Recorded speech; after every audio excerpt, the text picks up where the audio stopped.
Veligonda project గురించి మాట్లాడే అర్హత మాజీ ముఖ్యమంత్రికి లేదు. పులివెందుల ఎమ్మెల్యేగా ఉండి పిచ్చిపట్టి ప్రవర్తిస్తా ఉన్నాం. వెలుగొండ ప్రాజెక్టుని పూర్తి చేసి నీళ్లు ఇచ్చేది మేము అన్నిటికీ సిద్ధపడున్నాం.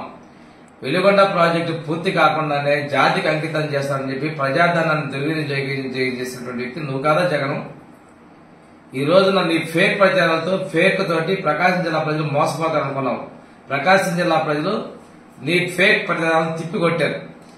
టన్నెల్ డయామీటర్ ని 2.5 మీటర్లు తగ్గించావు. అంతేకాకుండా 2 టన్నుల మధ్య ఆనకట్స్ ని 2 ఆనకట్లు పూర్తి చేయలేకపోయావు. R&R package settle చేయలేకపోయావు. ఈ రోజు నీ మాటల్లో కూడా R&R ప్యాకేజీ సెటిల్ కాలేదండి పరోక్షంగా ఒప్పుకున్నావు. ఈ పాపం నీది కాదా? పశ్చిమ ప్రాంత ప్రజలు పోయినసారి ప్రకాశం జిల్లాలో నీ మీద ఆశలు చూసుకుని నిన్ను ముఖ్యమంత్రిగా చేసినప్పుడు చేస్తే ఆ ప్రాంతాన్ని నిర్లక్ష్యం చేసింది నువ్వు కాదా? ఇన్ని తప్పుడు విధానాలతో చేసి నువ్వు చంద్రబాబు నాయుడు గురించి మాట్లాడే అర్హత నీకు లేదు. ప్రజలు బుద్ధి చెప్పి 3 నెలలు కూడా పూర్తి కాల. ఏదేదో మాట్లాడుతా ఉన్నావు, పిచ్చి ప్రలాపన మాట్లాడుతున్నావు. ఈ ప్రాజెక్టును పూర్తి చేసేది మేమే, పూర్తి చేసి మేము ఇస్తాము. నువ్వు పశ్చిమ ప్రాంతంలో నీకు ఓట్లేసినట్టు ప్రజలు నువ్వు నీ శాసనసభ్యులు మోసం చేశారు.